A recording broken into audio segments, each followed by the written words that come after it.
Death by water. Death by water the waste land का fourth और सबसे शॉर्टेस्ट सेक्शन है। इसमें केवल 10 लाइन्स है। लेकिन जब ये सेक्शन लिखा गया था तो ये भी और जो सेक्शंस है उन्हीं की तरह काफ़ी लंबा था। लेकिन जब इसमें एडिटिंग की गई, एजरा पाउंड और टी एस इलियट ने जब कुछ अपनी पोएम्स में एडिटिंग की थी तो फिर इनमें से काफ़ी लाइनें हटा दी गई, जिसमें इसमें केवल 10 ही लाइन रह गई। और जो ये डेथ बाय वाटर है, इसका जो ये जो सेक्शन है, ये सेक्शन टी एस इलियट ने अपनी एक फ्रेंच पोएम डांस ले रेस्टोरेंट से लिया है, या फिर आप कह सकते हैं कि ये उसका रिवाइज वर्जन है। और जो इसका टाइटल है डेथ बाय वाटर, ये हमने जब फर्स्ट सेक्शन पढ़ा था, मैडम सेसोस्टिस कुछ कार्ड दिखा रही थी तो उसमें उसने एक डेथ बाय वाटर का भी कार्ड था, तो ये टाइटल वहीं से लिया गया है। और जो इसकी स्टोरी है वो भी एक कार्ड जो उन्होंने दिखाया था एक ड्राउन फोनेशन सेलर का, तो वही फोनेशन सेलर की यहाँ पर स्टोरी दी गई है। तो चलिए शुरू करते हैं। फेल्बस द फोनेशियन ए फोर्टनाइट डेड। फेल्बस जो कि एक फोनेशियन सेलर था, ए फोर्टनाइट डेड, उसको मरे हुए 14 दिन हो गए हैं। फोर्टनाइट यानी कि 2 वीक, 2 हफ्ते, तो 14 दिन हो गए हैं उसको मरे हुए। Forgot the cry of girls, और वह भूल चुका है द क्राई ऑफ गर्ल्स, आवाज़ें, गर्ल्स जो सी गर्ल्स जो समुद्री पक्षी होते हैं बड़े बड़े, उनकी आवाज़ें जो कि वो पहले सुनता था अब उसको याद भी नहीं है। And the deep sea swell, और जो गहरा समुद्र था उसकी जो धाराएं थी, गहरे समुद्र की जो धाराएं वो देखता था अब वो भी नहीं रही। And the profit and loss, और प्रॉफिट और लॉस जो उसके बिजनेस पे होता था, जिसकी वह चिंता करता रहता था जब जीवित था, अब उसके पास उसकी भी चिंता करने का कुछ भी नहीं बचा है, क्योंकि वह अब जीवित ही नहीं है। तो उन्हें इन सब चीज़ों से भी वह बहुत दूर चला गया है। जब वह जीवित था तो वह केवल इन्हीं चीज़ों की परवाह करता रहता था। वो गर्ल्स को देखता था, डीप सी स्वेल को देखता था, और अपने बिजनेस में होने वाले प्रॉफिट और लॉस के बारे में चिंता करता रहता था। लेकिन अब चूंकि वो मर गया है तो अब उसे इसमें से किसी भी चीज़ की चिंता नहीं रही है। एक current under sea picked his bones in whisper, और जो धाराएं हैं समुद्र के नीचे की, उन्होंने उसकी हड्डी को ले लिया है, उसकी हड्डी को पिक कर लिया है।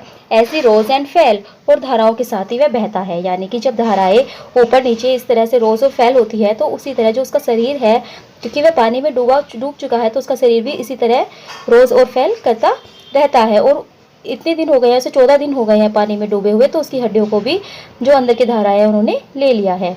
He passed the stage of his age and youth entering the whirlpool।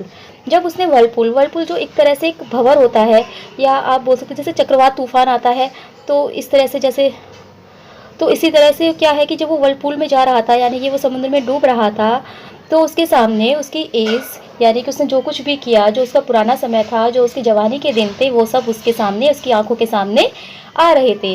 जैसे कि एक मिथ भी है, हम सब लोग कहते हैं कि जब इंसान मरता है तो मरने से पहले उसके अच्छे बुरे कर्म सब उसके सामने आ जाते हैं। तो इसी तरह जो फोनेशियन सेलर था उसके सामने भी उसके बीते हुए दिन आ रहे थे, यानी कि उसने अपनी लाइफ में क्या क्या किया वो सब उसे याद आ रहा था, लेकिन उस वक्त वह कुछ भी नहीं कर सकता था। तो इस जो ये चीज़ें हमें दिखा रहे हैं टी एस इलियट, वो हमें ये बताना चाहते हैं कि हम जब तक जीवित हैं तब तक हम इधर उधर की बातों की परवाह करते रहते हैं। हम कोई भी अच्छा काम नहीं करते, या हम अच्छा कार्य करने की नहीं सोचते, हम कोड को नहीं मानते, हम मतलब अच्छे कोड की जो शिक्षाएं हैं उनको, जो कोड ने हमें टीचिंग दी है, जो हमें बताया है, हम उस रास्ते पर नहीं चलते।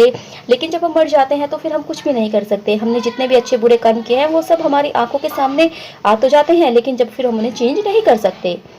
अब टी एस इलियट एड्रेस करते हैं जेंटाइल और ज्यू। जो ज्यूस पीपल होते हैं उनको, और जेंटाइल जो ज्यूस पीपल नहीं होते, यानी कि जो भी अदर रिलीजन के पीपल हैं।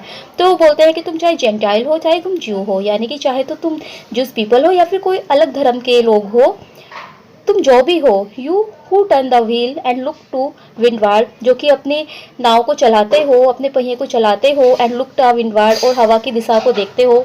यानी कि तुम जैसे भी अपनी ज़िंदगी को चलाते हो, तुम अपनी ज़िंदगी को अपने तरीके से ही जीते हो, जहाँ तुम्हें प्रॉफिट दिखता है तुम उसी और अपनी नाव को ले जाते हो, उसी और अपनी ज़िंदगी को ले जाते हो, वही कार्य करते हो।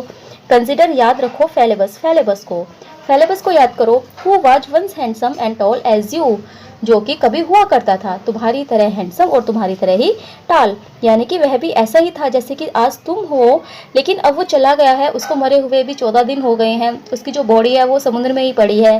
तो अब वो सब कुछ भूल चुका है, जो वह अपने जीवित टाइम में जो वह याद करता था, अब वह सब कुछ भूल चुका है। तो इसी तरह जो तुम लोग हो, जो कि आज अपने जीवन को अपने तरीके से जी रहे हो, कल जब तुम सब चले जाओगे तो यह तुम्हें कुछ भी याद नहीं रहेगा। तो यहाँ पर टी एसिलेट हमें यही कहना चाहते हैं कि हमें हमेशा अच्छे ही कार्य करना चाहिए और हमें जो भगवान ने जो हमें रास्ता दिखाया है हमें उसकी ओर ही चलना चाहिए।